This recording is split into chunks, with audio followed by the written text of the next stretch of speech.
Ambedkar Nation is it's an interesting idea. Ambedkar, in many ways, he could be called the founder of India. He was the one that produced the Constitution of India and presented it, and that I mean the Constitution is in many ways the most important document, or it should be the most important document of the founding of a country.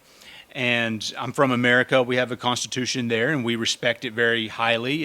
If any president or anybody that's elected goes against the Constitution, we scream and we say, you can't do that. We have a constitution.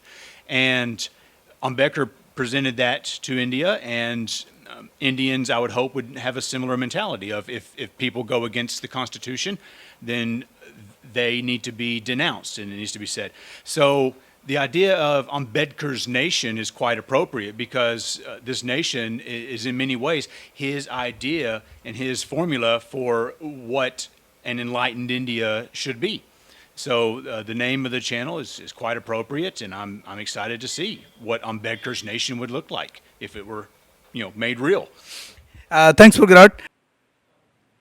जय भीम, जय भारत, जय संविधान, नमो बुद्धाय। मैं Gautam Ratna Ambedkar nation से, और आज हम बात करेंगे भंते करुणाशील राहुल, जो बौद्ध धर्म के लिए और बौद्ध धर्म को इंडिया के अंदर, भारत के अंदर इस्टेब्लिश करने के लिए बहुत बड़े लेवल पर एक मुहिम और एक काम कर रहे हैं, और उसी के बारे में कुछ हमारे जनरल सवालात होंगे भंते जी से।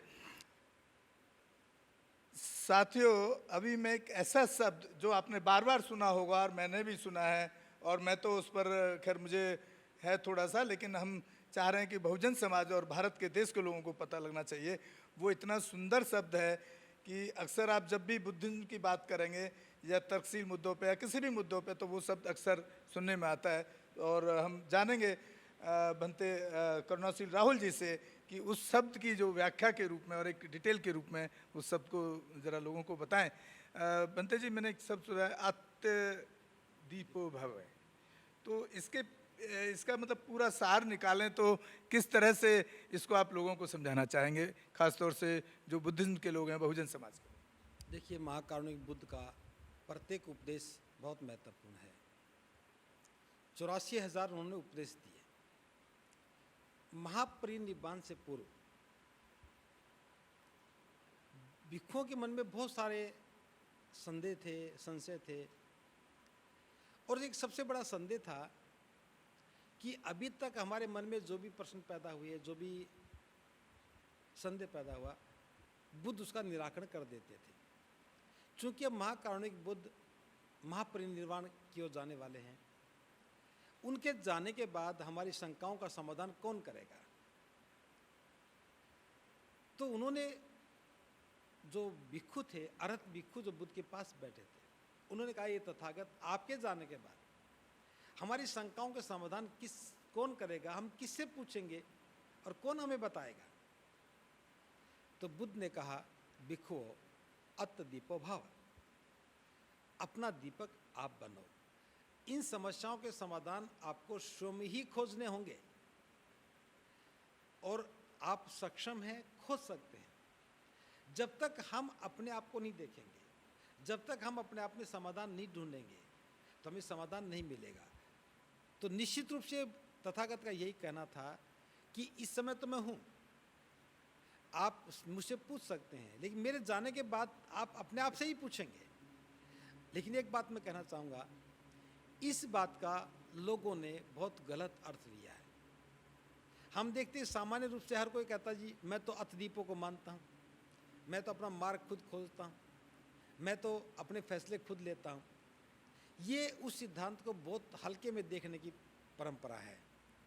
सोचने की बात ये, जो बात कही जाती है वो किसको कही गई, किस संदर्भ में कही गई और क्यों कही गई, वो परिस्थितियाँ क्या थी, उसको जाने बिना अर्थ लगाना बहुत मुश्किल होता है।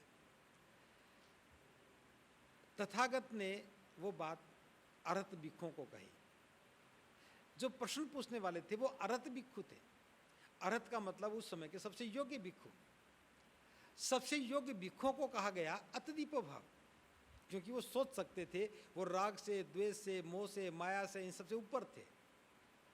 जो अरहत बना है वो सभी बंधन काट चुका होता है, वो सभी आसक्तियों से बाहर निकल जाता है, वो सभी अज्ञानताओं से बाहर निकल जाता है, वही तो अरहत बनता है। इसलिए अरहत भिक्षुओं को कहा था कि अत दीपो भाव, लेकिन सामान्य व्यक्ति के लिए नहीं है। जो व्यक्ति अरहत नहीं बना है उसके लिए नहीं है। समस्याओं का समाधान तो हमें खोजना चाहिए, हमें अपना दीपक बनना चाहिए, लेकिन उस अवस्था में जाए बगैर हम राग में तो राग का ही रास्ता ढूंढेंगे, द्वेष में तो द्वेष का ही ढूंढेंगे, मोह में तो मोह में ही ढूंढेंगे, लेकिन अरहत बने बिना अत दीपो भाव नहीं समझ में आने वाला। तो बुद्ध का एक स्पष्ट संदेश था अरहत भिक्षुओं के लिए, और अरहत भिक्षु एक ऊंचाई पर थे, वो सोच सकते थे ये उन्हीं के लिए है, और हमें इसको इसी रूप में देखना चाहिए। तो साथियों, अभी आपने जो अत दीपो भव है, जो बुद्ध का जो एक उपदेश है, उसके बारे में हमारे भिक्षु करुणाशील राहुल जी ने विस्तार से बताया। और इसी के साथ हम भिक्षु करुणाशील राहुल जी से विदा लेते हैं अलीगढ़ से। उनका यहाँ जो बुद्धिस्ट रिसर्च सेंटर है वहाँ पर हम आए हुए हैं आज उनसे इन सारे मुद्दों पर बात करने के लिए। अंबेडकर नेशन चैनल आर्थिक समस्या से गुजर रहा है।